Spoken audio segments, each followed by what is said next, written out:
রাম ও নারায়ণ রাম পাল family পরিবারের সকলকে স্বাগত জানিয়ে আজ আবারও একটা ডেলি লাইফস্টাইলের ব্লগ নিয়ে চলে এসেছি। সকলকে গুড মর্নিং জানিয়ে আজকের ব্লগটি শুরু করলাম। গাছের ফুলগুলো তুলে ঝাড়া দিতেই দেখুন কত জল পড়ছে, প্রচুর জল আছে এই ফুলগুলোতে। কারণ গতকাল রাত্রিবেলায় প্রচুর বৃষ্টি হয়েছে, ভোরবেলা পর্যন্ত প্রায় বৃষ্টি হয়েছিল। তার আগের দিন কিন্তু ভীষণ গরম পড়েছিল। এখনও আকাশে ভালোই মেঘ হয়ে আছে। যাই হোক, গাছের ফুল তুলে আনলাম, তুলসী পাতা ফুল তুলে নিয়ে নিচে চলে এসেছি। কারণ আজ বৃহস্পতিবার, পুজো করতে হবে, আবার স্কুল আছে। খুব সকাল সকাল উঠে কাজকর্ম শুরু করেছি। ঘরের মধ্যে দড়িতে এই জামা কাপড়গুলো রাত্রিবেলায় মেলে রেখেছিলাম, শুকিয়ে গেছে, সেগুলো তুলে গুছিয়ে নিলাম। আর আলমারির ফিতেগুলো মানে কভারের ফিতেগুলো খোলা ছিল দেখছি। যাই হোক, ফিতেগুলো বেঁধে দিলাম, কারণ কেউ হয়তো আলমারি খুলতে গিয়ে ফিতেগুলো খুলেছিল আর তার পক্ষে বাঁধা সম্ভব হয়নি, হয়তো কোনো কাজে সে বেরিয়ে গেছে। বেঁধে নিলাম। এখন ঘরগুলো ঝাড় দিয়ে নিচ্ছি।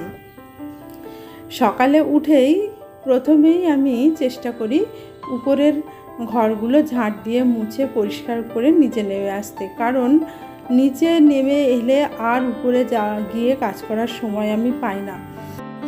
সকালবেলাটা খুব তাড়াহুড়োর মধ্যে দিয়ে কাটে। 1 সেকেন্ড সময় এদিক ওদিক করলে যেন সব কিছু ডিসব্যালেন্স হয়ে যায়।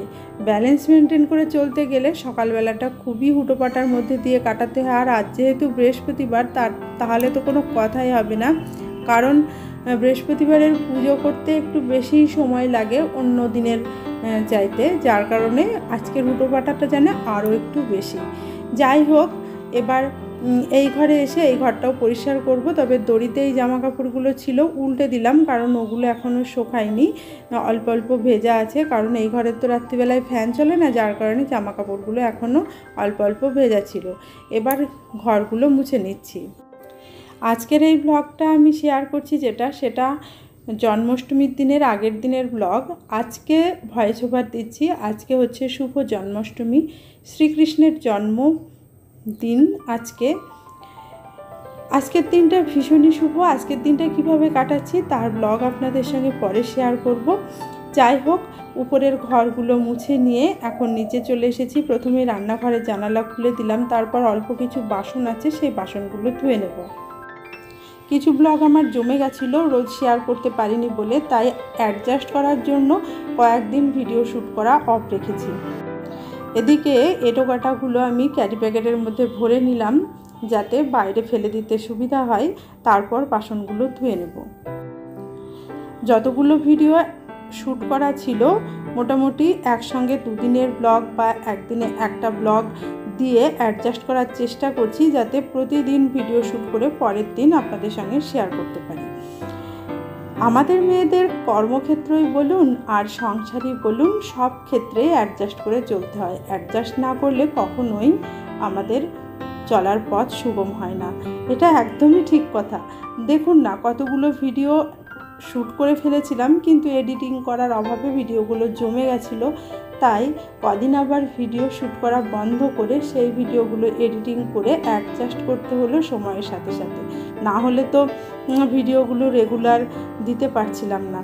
এই কারণেই বলছি, আমাদের মেয়েদের কর্মক্ষেত্রেই বলুন আর সংসারেই বলুন, সমস্ত ক্ষেত্রে অ্যাডজাস্ট করতে হয়। কর্মক্ষেত্রে এই কারণেই বলছি, ইউটিউবে ভিডিও বানানো এটা কিন্তু একটা প্রফেশন। আমরা মেয়েরা অনেকেই আছি যারা ব্লগ বানাই, এটাকে প্রফেশন হিসাবে বেছে নিতে চাই। অনেকে এই প্রফেশনটাকে পাথেয় করে অনেক দূর এগিয়ে গেছে, আবার অনেকে বেশি দূর এগোতে পারেনি। কিন্তু যারা পারেনি তারা এগিয়ে যাক, এটাই আমি চাই।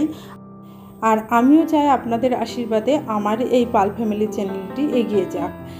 এখন বেশ কিছু বাজার এনেছে আপনাদের দাদা ভাই, সেগুলো তুলে রাখছি। এনেছে একটা লাল হিট, ঘরে খুব আরশোলা হয়েছে, ইউজ করব বলে 2টো ব্রাশ, হ্যান্ড ওয়াশ, কিছু ফল, আর এনেছে একটু চিনি বাড়ন্ত ছিল, এটা আনা হয়েছে। ফলের মধ্যে আনা হচ্ছে মুসম্বি লেবু, ছেলেমেয়েরা খেতে ভালোবাসে। গতদিন আবার ছেলেমেয়েরা এসেছে, যার কারণে আজকে একটু চাপের মধ্যেই আছি।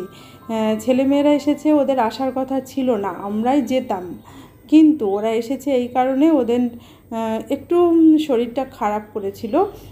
গরম প্রচণ্ড, কলকাতায় গরমটা সহ্য করতে পারছিল না, তাই ওদের ইন্টারনাল এক্সামগুলো হয়ে যাওয়ার সঙ্গে সঙ্গেই হুট করে বাড়ি চলে আসে ওরা। যাই হোক, এসেছে ভীষণ আনন্দ। এই যে 4টে কাপ দেখছেন, 4 জনে মিলে চা খেয়েছি, মনটা আজ ভীষণ খুশি আছে। এসেছে মনে হয় সোমবার এসেছে ওরা, আর 2 দিন তো ভিডিও শ্যুট করতে পারিনি, তাই আপনারা জানতে পারেননি আর কি, আজকে জানতে পারছেন।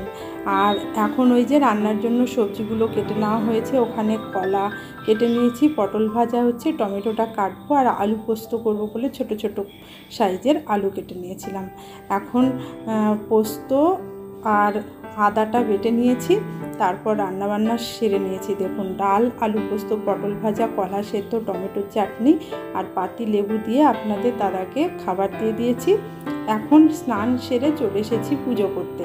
যেহেতু বাড়িতে ছেলে মেয়ে আছে, তাই আজকের বৃহস্পতিবারের ভিডিও 2-1টা ক্যাপচার করে দিয়েছে, সেটা এডিটিং করে আপনাদের সঙ্গে শেয়ার করলাম। এই ভিডিওটা করে দিয়েছে আমার মেয়ে। পুজো করতে করতে ভিডিও করা আমার ভালো লাগে না, তবে যদি কেউ ভিডিও করে দেয় তাহলে ভালো লাগে। আজ মেয়ে বাড়িতে ছিল, মেয়ে ভিডিও করে দিয়েছে, মনটা খুশি লাগছে।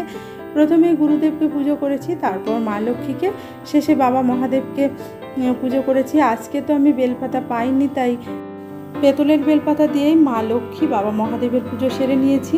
আমাদের এখানে শহরের মতন প্যাকেট করা ফুল পাওয়া যায় না, যেখানে বেলপাতা, তুলসী পাতা, আমের শাখা, দুব্ব সমস্ত কিছু ফুল সমেত থাকে। গ্রামে তো এগুলো পাওয়া যায় না। বাড়ির থেকে তুলে যে কটা ফুল পেয়েছি, মানে যতটুকু ফুল পেয়েছি সেটুকু দিয়েই পুজো সেরে নিলাম। যেহেতু বেলপাতা পাইনি, তাই পেতলের বেলপাতা দিয়েই পুজো করলাম। অগত্যা মধুসূদন, এটা দিয়েই পুজো সারতে হলো। এরপর একটু আরতি সেরে নিয়ে নিজের মনোবাঞ্ছা ঠাকুরের কাছে বলে ঠাকুরকে বলি, ঠাকুর তুমি নিজে ভালো থাকে, পৃথিবীবাসী সকলকে ভালো রাখো, আমার সংসারেও সুখ শান্তি বজায় রাখো, এটাই আমার প্রার্থনা। যাই হোক, পুজো পাঠ সমস্ত কিছু হয়ে গেল। এবার স্নান সেরে চলে যাব স্কুলে। আর আলপনা দিয়েছি, দেখুন আলপনাটা কেমন হয়েছে একটু কমেন্ট করে জানাবেন। খুব অল্প সময়ে ছোট্টর ওপরে আলপনা দিয়েছি, মা লক্ষ্মীর শ্রীচরণ এঁকেছি। স্কুল থেকে যখন বাড়ি ফিরছি তখন এসেছিল প্রচণ্ড বৃষ্টি, অল্প অল্প ভিজেও গেছিলাম।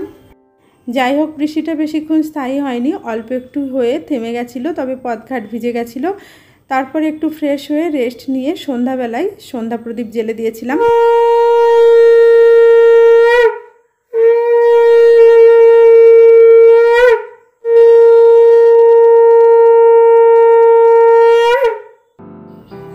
আজকের ব্লগটি এখানেই শেষ করলাম। কেমন হলো কমেন্ট করে জানাবেন। ভালো লাগলে পাল ফ্যামিলি চ্যানেলটি সাবস্ক্রাইব করে সাপোর্ট করার অনুরোধ জানালাম। ভিডিওটি দেখার জন্য সকলকে জানাই ধন্যবাদ।